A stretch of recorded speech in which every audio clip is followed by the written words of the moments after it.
A major hack followed by a leak means some of your most sensitive personal information may already be exposed. And we are talking about Social Security numbers and more. Fox 5's Josh Rosenthal tonight in Northwest with what you need to know.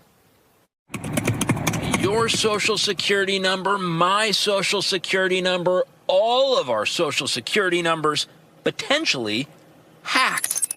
Is this legit that every American's Social Security number may be out there?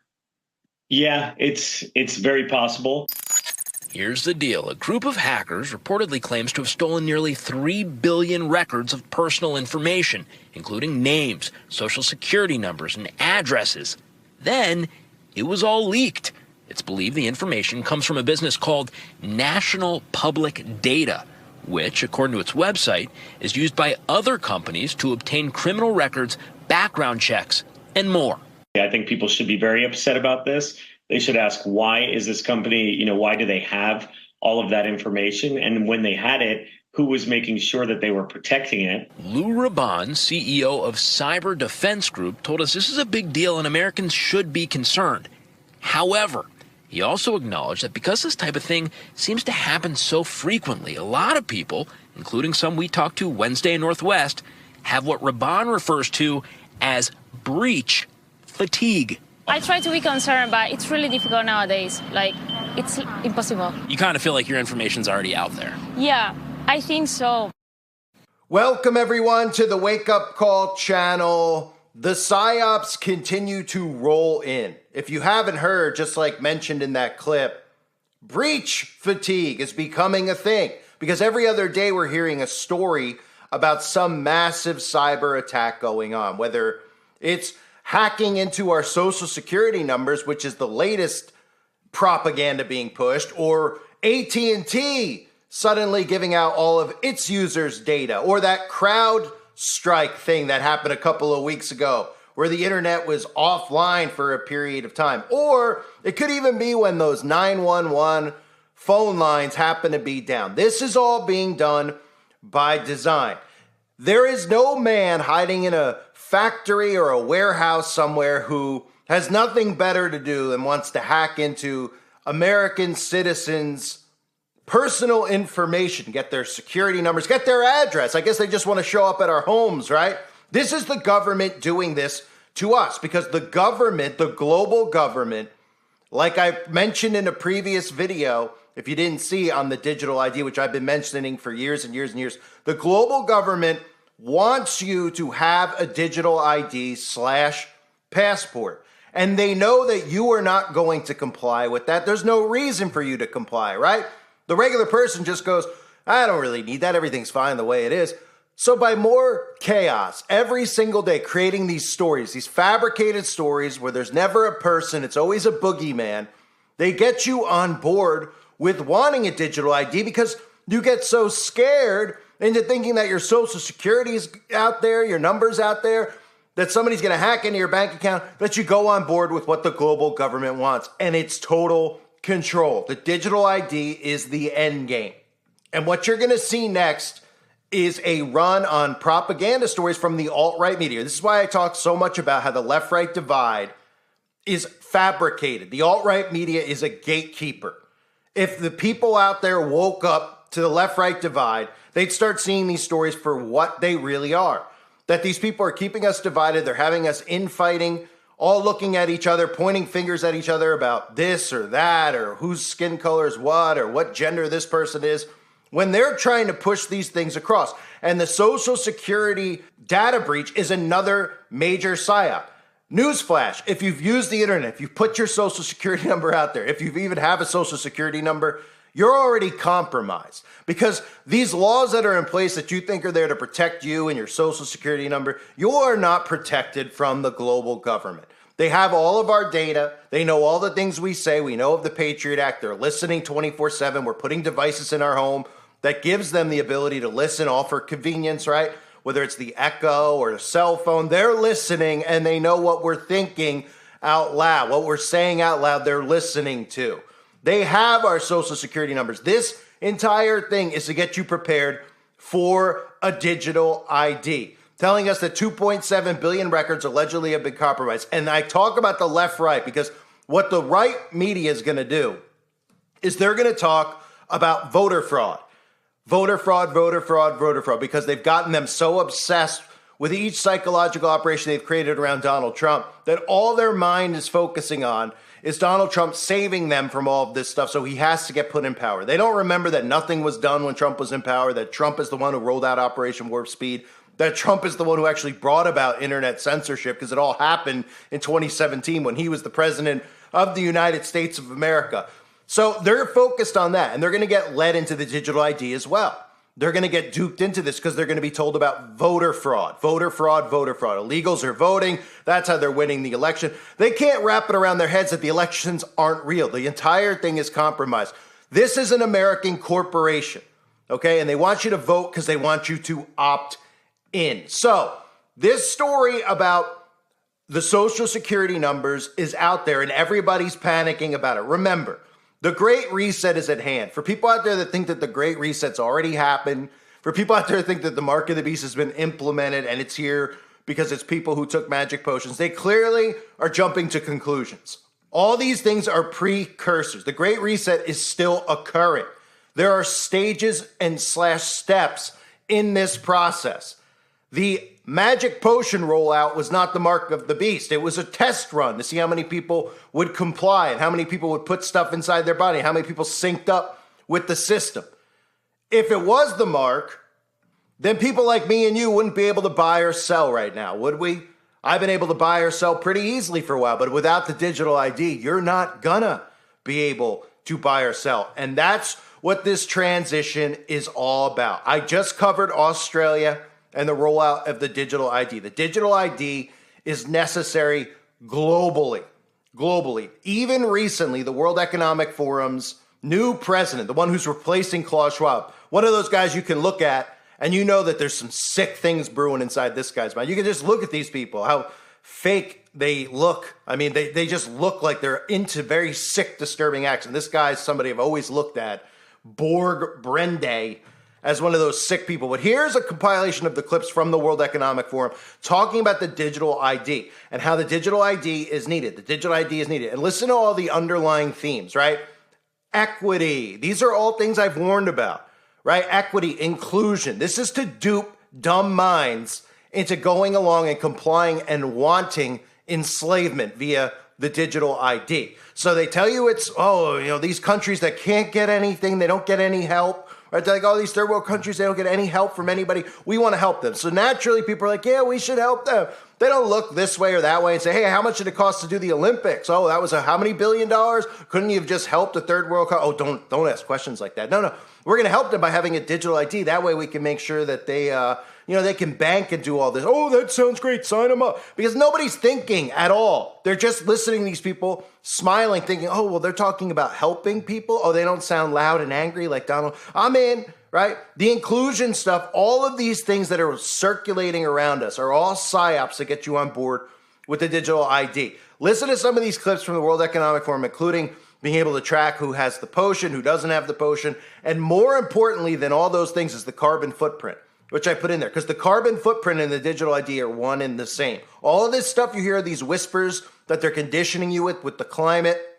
If you haven't been paying attention, which most people don't seem to understand the climate agenda, and we all know the gatekeeping of the alt-right media with the climate agenda, they won't tell you about weaponized weather. They won't tell you about the carbon footprint and what it really means. They just go, they're climate cultists. It's a cult of climate. It's coming. They're going to continue to use weaponized weather, which is real, which we see every single day up in our skies, if you're paying attention, with geoengineering. They are going to use that and convince people that the climate stuff is real. And then when the digital ID is in place, of course, they'll roll out the carbon footprint. And then suddenly you won't be able to buy things. You won't be able to do transactions because your carbon footprint will be too high. You'll be enslaved in your home, or we'll call it quarantined in your home. So here's some clips from the World Economic Forum talking about the digital ID. Yeah, I was there last week. And India is growing this year, we think, more than 7%. That was also the growth last year. And what was at the core of this growth in India? It was that they were very well positioned in a situation where now digital trade and services do grow much faster. But they also started with something that was a key for unlocking this, was the digital IDs. So, as we know, 1.4 billion people all have their unique digital ID. So when a grandmother in Assam wires money on her cell to her grandson or granddaughter in Delhi, it's not a problem, and it's happening every day. So this notion of actually getting sort of a coordination among ministries have actually really advanced the issues. Sure. Why? Because in order to open an account, you need to have an ID. Right. And I have to say that when I started this job, there were actually very little countries in Africa or Latin America that had one ubiquitous type of ID, and certainly that it was digital, and certainly that was biometric. And we've really worked with all our partners to actually help that being, to grow this. And the interesting part of it is that, yes, it is very necessary for financial services, but not only. Sure. It's also good for school enrollment. It's also good for health, who actually got a vaccination or not. It's very good to get your subsidies, from the government. So this has not only effect to the financial services. It's a very important issue. Sure. Digitalization has played, of course, a very important role. I think this issue to do with the technology and the digital infrastructure, I just want to emphasize how important I think that is. Because in the end, you need the data. You need to know who's been vaccinated and who hasn't been. Some of the vaccines that will come on down the line will be multiple. There'll be multiple shots. So you've got to have, for reasons to do with the healthcare more generally, but certainly for a pandemic or for vaccines, you've got to have a proper digital infrastructure. And many countries don't have that. In fact, most countries don't have that. We're developing, through technology, an ability for consumers to measure their own carbon footprint. What does that mean? That's, where are they traveling? How are they traveling? What are they eating? What are they consuming on the platform? So, individual carbon footprint tracker. Stay tuned. We don't have it operational yet, but this is something that we're working on. So this entire story is fabricated as far as your social security number goes. The more fear that they can create, the more they know you will comply. And that's why that quote from just a regular civilian in that clip about breach fatigue is becoming a thing. Because the more they wear you down with this stuff, the more you hear every day about a cyber attack, people just go, whatever at this point, right? The first time they heard one, they went, a data breach, oh my goodness, I better do this or that. No, don't worry about it. The government's going to come in and help you and save you. What do they want me to do? Nothing. You don't have to do anything except just get your digital ID. So you get everything online, agree to it, and go along with it. Okay. Then I won't have to hear these stories anymore. I'm fatigued from it. Nope, you won't have to hear it anymore. You'll be fully under our control then. You won't be able to make a purchase without us knowing about it. We'll be able to freeze your assets. We'll be able to monitor every single breath and step you take, because technically a digital ID is like this wearable technology. They'll be monitoring your footsteps, everything, every breath, your heartbeat, all of it. Because eventually, if you haven't noticed how this is working, the digital ID at first, when they roll it out, people are going to be doing it on their phones. And they're going to go, oh, it's just, what's the big deal? I do all this stuff on my phone anyway.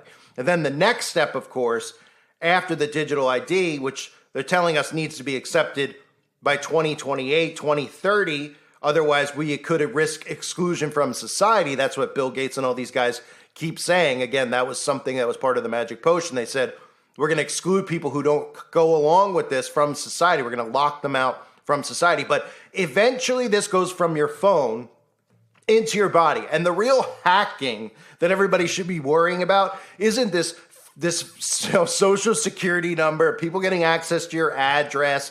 What you should be worrying about is them hacking your genetic code, hacking your the inside of your body, because they've openly talked about this. And when you connect the dots, you see where this is going, right? Get your digital ID, and then eventually all this stuff we've heard at the World Economic Forum about humans being hackable animals, you start to realize, wait a minute, they want us to get this stuff embedded in us. They want to get it embedded in us, but they're also talking about hacking human beings. Yeah, well, obviously none of these clips and none of this stuff from the World Economic Forum is going to make the news, because the news is there to control you. So everything you hear on the news is to get you to accept the things they want you to accept. But if you listen out in the open, part of universal law, they tell us everything they have planned for us. If you listen to what they say, they're talking about, don't worry about your Social Security being hacked. But we're going to hack human beings in the future. And to get you to comply, we're going to need you to first get away from cash, get away from paper, have a digital ID, a digital passport with everything on it. And then eventually that digital ID, when your phone goes inside your body, well, the digital ID will be embedded in you, and then you'll be a hackable animal. A really big thing is hacking human beings. To hack human beings, you need a lot of biological knowledge, a lot of computing power, and especially a lot of data. If you have enough data about me and enough computing power and biological knowledge, you can hack my body, my brain, my life. You can reach a point when you know me better than I know myself. And once you reach that point, and we are very close to that point, then democracy, the free market as we have, and actually all political systems, also authoritarian regimes, we have no idea what happens once you pass that point. Humans are now hackable animals.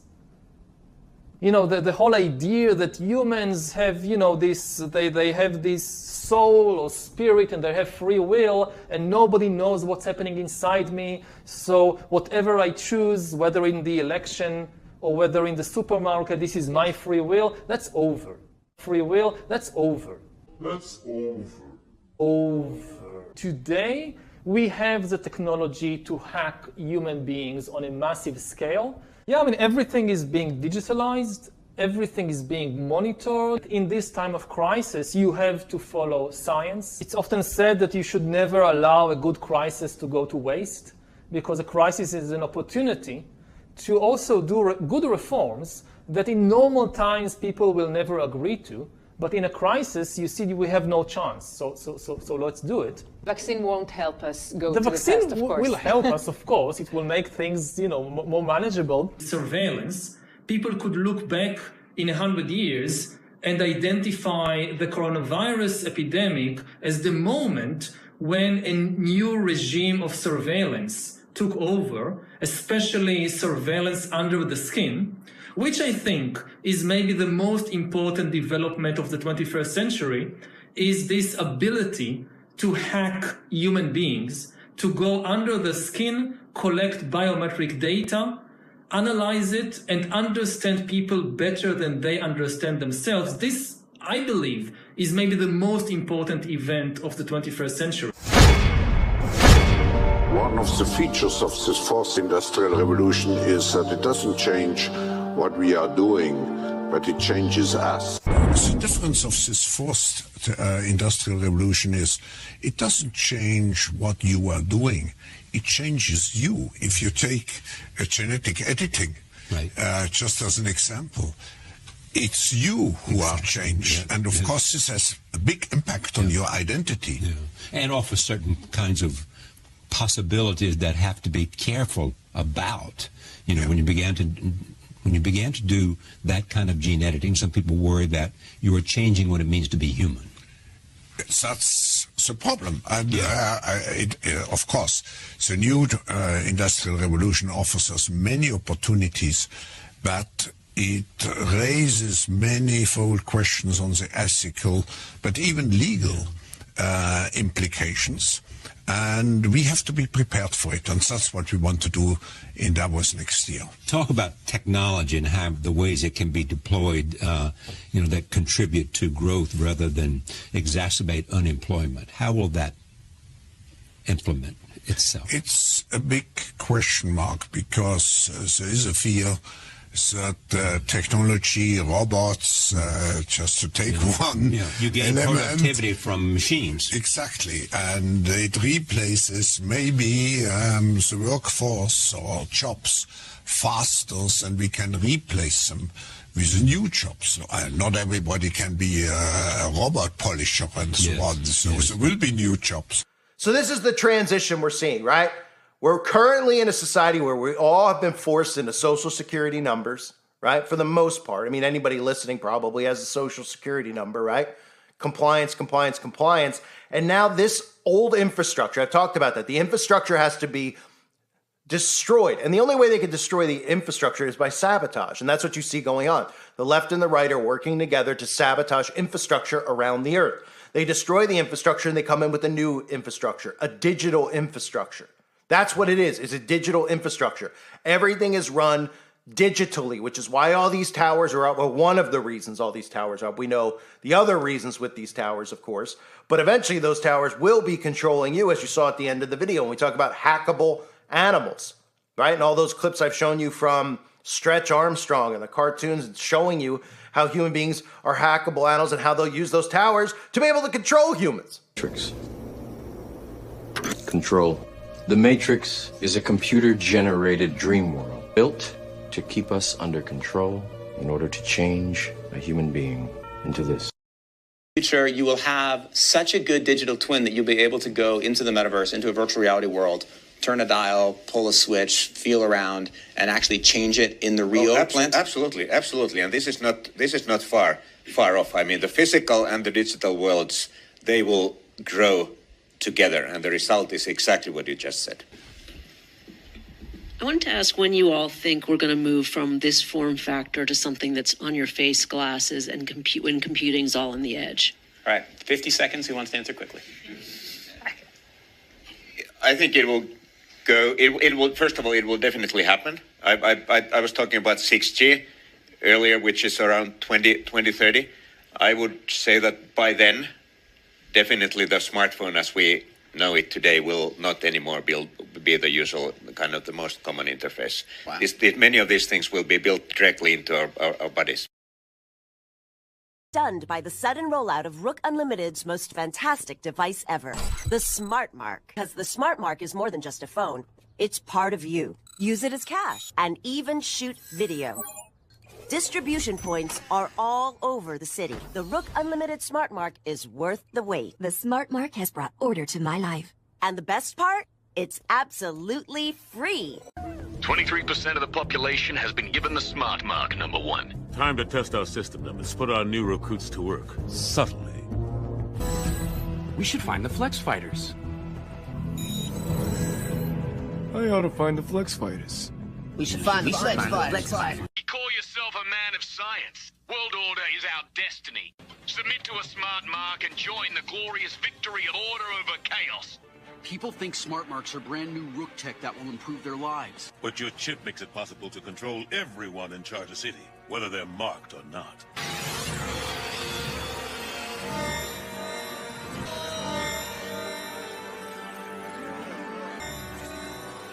That's what the future looks like. And it starts with compliance to a digital ID. But the majority of sheeple out there will have breach fatigue. That's why I use that clip. They've aired the same, the same propaganda on every single news station today, right? Because the editors file it out. They want every single local news affiliate, every single mainstream to talk about how your social security number was hacked so that you're nervous and you're scared. And they interviewed some random person who said, I have breach fatigue. Everybody's tired of hearing about all these hacks. We need to do something about it, right? And you would think to yourself, well, what does all these agencies in the government actually do? Well, what they do is they spy on you. They hack into your stuff. They're, in fact, the ones who are hacking in your stuff, but there's not really a hacking that's going on. So they create psyops, and they tell you that there's boogeymen in Russia, there's boogeymen there. What's their motive? They don't need a motive. They don't like the way Americans smell. Oh, okay. So then they went in and they hacked everybody, and what are they going to do? Oh, they're going to sell it, and they're going to do this or that. All this stuff that psychologically wears people out. That is one of the things that people don't think about with warfare. Guerrilla warfare, just basic forms of warfare. Fatigue, story after story after story, forcing you into compliance from exhaustion, right? Even in Albert Pike's blueprint on World War III, one of the things was forcing, during the divide between the Islamic State and Israel, that people are going to choose sides, and it's going to go on and on and on, and people are just going to be so fatigued and exhausted from war. Well, that's what they do with all this stuff. They continually are pumping this at you. They're pushing it at, there's another data breach. A couple weeks ago, CrowdStrike. A couple weeks ago, AT&T. A couple weeks ago, this. A couple weeks ago, that. 911 wasn't. Okay, it's enough. What do we do to stop it? I don't want to hear about it anymore. Well, we have the answer. Problem, reaction, solution. We have the answer. The digital ID. Oh, what is the? It's the same thing. Instead, it's encrypted. Those are the words you're going to hear. It's encrypted on the back end. and your brain doesn't know what, you're just like, what? Yeah, it's encrypted, so nobody can hack it. It's unique to you. It's your own unique specific one. Nobody has access to it, right? Don't worry about, even the notion of the Psyop, of how all these corporations have all of our data and how they buy and sell it, which should be illegal. It just shows you that we've consented to the American corporation. People should be upset about that, but they're not. They're too distracted with nonsense. They're too distracted with thinking that this stuff that's getting pushed on them about their vote counting. This is how they force compliance. They make you feel like you're invested in the left, right, that you're going to change things with your vote, and then they create psyops around it that force you into compliance without you even realizing it, because the conservatives have to be forced into this. Remember, I talked about this with the technology and the digital infrastructure. Trump using terms like freedom cities. This is all deliberate. Because if Trump said smart cities, conservatives would wake up and go, whoa, I don't want to be a part of that. Oh, it's a freedom city. Oh, okay, and what's in a freedom city? Well, it's a free city. We won't have immigrants invading our freedom city. Oh, okay, and how are we going to protect ourselves from the immigrants? Well, digital ID. Oh, okay, well, what's the difference with a smart city and a freedom city? Well, these people won't think past that because they've been trained to stop at the immigrant. It's all psychological, right? The other stuff with the technology, I just constantly am talking about Elon Musk being linked in now with conservatives. They don't realize they're being they're not being gatekept. They're being literally manipulated into being okay with all this technology stuff as long as the person's not a liberal. That's all they care about, right? While they're pushing this stuff onto us and then forcing us into compliance. Eventually, like you heard, they've been talking about it for such a long time, about the digital ID. They want it. They have to have it. They don't expect you to willfully, as a civilian, say, I'm going to go get a digital, I'm going to sign up for it, I'm going to do this. They have to force you into it. So they create psyops out there and then say, look, these people are conspiracy nuts who are saying this about the digital ID. We're doing this to protect you from all these, boogeymen that are hacking you, that never have a face, that are just out there. They have no motive, anything like that. We just, we're here to protect it. And they go, oh, okay, yeah, those people are conspiracy nuts. What they're thinking is too much for me to think. I need to continue to drink my fluoride water. And I need to be, continue not to look up at the chemicals that are being dumped on me from the sky, and the geoengineering go, yep, they're here to protect me, right? They want a digital ID. They have to have a digital ID. It's part of the Great Reset, okay? Digital infrastructure. So they're sabotaging everything around us. They're nuking it around us to bring about the digital infrastructure, which is digital global enslavement. It's as simple as that. And people out there won't hear it. They're like, I don't know, because it's going to be marketed to them. Look, they're masters of mind control and manipulation, right? That's why they're going forward with this. They're not going to come out and say, hey, this could be the mark of the beast. They're not going to come out and say, hey, this could be danger. They're going to come out and roll it out like it's this nice, easy, oh, yeah, transition, no big deal. It's easy for you. It's easy. That's all they do. They put these propaganda videos out where they're like, it's easy. You could transition into this. Your Social Security was hacked. Well, all you have to do is this. If we go forward here, all you got to do is that. That's it. And, you'll be protected. Okay. Right? And then they'll be like, look, it was easy. These people are conspiracy nuts. They're thinking too much into it, right? And then little by little, more psyops and more psyops. And then eventually your digital ID, because the cell phone, like I've shown you a million times, it's getting transitioned to being inside your body. The wearable technology, them at the World Economic Forum talking about 6G, the next phase is that the cell phone is inside of you, okay? Well, if the cell phone's inside of you eventually, right? That's what they say. If the cell phone is inside of you, how are you going to hold your phone up for a digital ID when you go to the airport, right? They want you to, you're holding your phone up, you do all this stuff on your phone. Okay, fine, it's easy. It's the same thing as a wallet, right? Well, then the phone is gone, and then it's inside of you, and your digital ID is on your phone. Oh, right. So it's then inside of you. It's embedded in your genetic code, gene editing. You constantly hear this term gene editing, but nobody thinks anything about it, right? Oh, okay, so biometric data, it's embedded in your body. And then your body really becomes the QR code in a sense, right? You can go in and out of places, just get scanned. You don't have to hold up a phone anymore. And then you become their hackable animal. Mark of the beast, anyone? Anyone still think it's Sunday law? It's fine if you do, but you better pay attention to this, because this is the most important thing out there, is the digital ID. If we allow them to implement this, people like me and you, they're going to make it very difficult for us to live. And I know people out there are like, all right, we got to get away. We got to get off grid. You got to think 10 steps ahead. You don't think I've thought about, getting a group of people like-minded out in the wilderness somewhere? Okay, you will be the next Waco. the second they get wind of it, they're listening right now. They go, okay, here's where they're going. We're going to create a massive psyop around it and a false flag. So we're going to tell everybody out there, this group of people decided that they've left the grid. We're not going to tell them that these people left because, they don't want to participate and it's their human right to get out of the system. We're going to tell them that they left because they think the government's dangerous. They're all armed. They're all in the woods. They hate everybody. They're crazy Christian nationalists. And then they'll just create story after story after story and say, oh, the government needs to intervene. And all the people out there will go get them. Go get them. I don't want to get they're dangerous out there. Bada bing, bada boom, right? So what we have to do is get people aware of this, which is why I've been trying to pull them out of the left-right divide. Because the conservatives are going to be marketed and manipulated into this as well. Don't forget with Operation Warp Speed how all these conservatives conveniently forget who rolled out the magic potion, right? I've talked about it a million times. How many of these people just bought into the Q Psyop, which is CIA operating? It's so it's ridiculous how easy it is. Not even how how easy it is to manipulate these people, right? They want to believe that these people like Trump are there to save them and pull them out of this, when all we really need is one another to become aware of this stuff and remove yourself from the technology to remove their stranglehold over all of us. That's why they've waited the last 15 years. That's why it's been quiet. There's been psyops, there's been false flags, there's been programming, but they've waited because they needed you and me to get so reliant on technology, where we get up, we go on our phone, we go on our computer, we get all our information from there, we do all our banking from there, then we do our communicating from there, because after that outbreak, most people just do Zoom calls now.